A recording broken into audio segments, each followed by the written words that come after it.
आघाडीची एक प्रचार सभा चालू होती काल, आणि काल समोर एक पब्लिक 200-300 होती. सगळ्या उमेदवारांची म्हणून जेवढी आम्ही आता इथं आहोत आपल्या प्रेमापोटी रस्त्यावर आहेत त्यांनी तेवढी हॉलमध्ये घेतली होती, आणि त्यांना मागच्या वेळेला सगळ्यात जास्त लीड त्या वार्डातून दिलंय.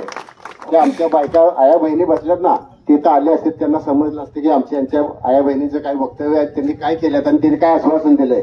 त्यांना इथं या आमच्या झोपडपट्टीमध्ये आल्यानंतर त्यांना त्यांची जाणीव झाली असती. गावातल्या एसीच्या गाडीच्या फिरवूनमध्ये लोकांच्या समस्या समजत नाही, आणि मागच्या वेळेला निवडून देत असताना सगळ्यात जास्त लीड दरवर्ष आहे आम्ही ह्या वार्डातून त्यांना दिलेला आहे. मागच्या वेळेला तुमची आघाडी आणि माझी आघाडी हा वेगवेगळं असं तर आम्ही एका वर्षातच त्या नगराध्यक्षाचा अनुभव घेतला, आणि एक वर्षानंतर येणाऱ्या आम्ही सगळ्याच विकास कामाच्या दृष्टिकोनातून काय नगराध्यक्षाची आमची 5 वर्षे आणि पुढचे 4 वर्षे असे 9 वर्षे आमची जयशपूर मागे गेले तर काही वागव होणार नाही अशा पद्धतीने आमची ते कंडिशन झाली होती. आणि काल त्यांनी म्हणजे बालिशपणानं अशा पद्धतीने व्यक्त केले की त्यांची रत्नापर्णा कुंभार मागासवर्गीय संस्था जी आहे त्या संस्थेचे प्लॉट एका बड्या नेत्या स्वतः संबंध म्हणजे माझंच नाव घेतलं, थोडा नाव तर घ्यायला पाहिजे त्यांनी नेता मान्यांनी बजरंग खामकर यांनी ते प्लॉट ऐकले वगैरे. आता इथे प्लॉट जरा सगळ्यांना बोलून घेतलंय. हे सगळं त्यांची न्यूज व्हॉट्सअपवर आल्यानंतर मी ऐकल्यानंतर मग त्यांना मी पत्रकारांना बोलून घेतलं, मी माझी प्रेस घेतली आणि त्यांना सांगितले की त्यांना उद्या सकाळी 11 वाजता बोलवून घ्या, आणि त्यांनी येताना त्यांचे सासरे अशोकराव माने यांना सोबत आणि त्यांची जी टीम आहे त्यांची पीए असतील किंवा त्यांचे सचिव असतील सेक्रेटरी असतील त्यांना बोलवून घ्या.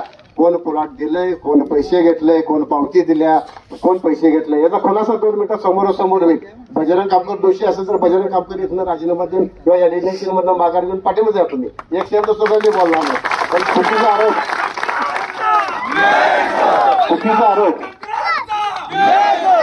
आता साहेब काय झालं एखाद्या लेडीजला घ्यायचं आणि तिचं व्हिडिओ तयार करायचं असं चुकीच्या पद्धतीने माझ्या बाबतीत जे विकास काम मी प्रत्येक घरामध्ये पोहोचलोय माझ्या बाबतीत बोला ना, मी असं केलंय मला त्यांनी ठीक आहे केलंय, पण कोणावर उगाच रडून वगैरे असे भावनिक पोस्ट करायचे, उगाच काय तर लोकांना दिशाभूल करायचे, डोळ्यासमोर पराभव दिसून लेडीजला बोलायचं की हे असं व्हायला लागले प्लॉट आमचे गेले. अहो ते सासऱ्यांना विचारा ना, प्लॉट दिले कोण, पावती कोण आहे, त्या पावती सगळ्या माझ्या आता इथे व्हॉट्सअपवर आहे सगळ्या, आणि प्लॉट धारक सुद्धा येत आहे.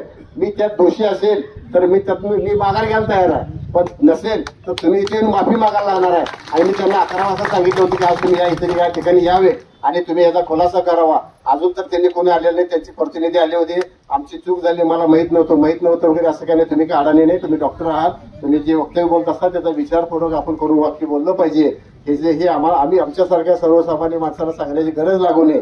त्यांनी कुणाचा देतील नाही देतील, पण त्यांनी जे आरोप केलेले आहेत त्या आरोपाचं खंडन करतो ते काय मला मान्य नाही, आणि आम्ही त्या विषयामध्ये नाही. आमची सगळी ती आता इथं आली असतील आमची सर्वच महिला मंडळी किंवा जे प्लॉटद्वारे घेतले चेअरमन साहेब ते सगळेच बोलले असते, कारण त्यांना रिसर पावती देऊन त्यांना बोलून आहेत नाही प्लॉटद्वारे सगळे ते सगळ्यांना पैसे देऊन त्यांनी घेतलेले आहेत, त्यात कोणताही काडी मात्र संबंध नाही. साहेब असं व्हायला लागलं की आता आपण मी आघाडीकडे उभा आहे, मी प्रामाणिकपणे आपण काम करतोय, तुम्ही प्रामाणिकपणे सगळं करतायत, पण एक दिशाभूल पुढचे उमेदवार असे करतात. यड्रावकर साहेब आमचेच आहेत, एक मत आम्हाला द्या, एक यड्रावकर साहेबांना द्या, मी त्यांचाच आहे, अशा पद्धतीने दिशाभूल करण्याचा एक प्रयत्न त्यांचा चालू आहे. त्यांच्या ताळमेळ नाही आहे. नगराध्यक्षाचा प्रचार म्हणजे चुकीच्या पद्धतीने मी एकमेकांची दिशाभूल करण्याचं काम त्यांनी करत आहे.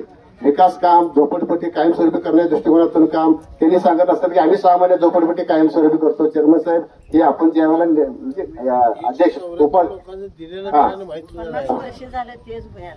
आता आम्ही ज्याला बॉडीत होतो त्याला अध्यक्ष साहेब आहेत, दोन्ही आघाडी एकत्र होऊन हा या कंडिशनला कायमस्वरूपी करण्यासाठी सर्वच नगरसेवक इथं उपस्थित होतो. आम्ही ते केलंय आणि त्याचा सर्व पाठपुरावा चेअरमन साहेबांनी करून परवा इथं आपण प्रॉपर्टी कार्ड धारक वाटलेले आहेत.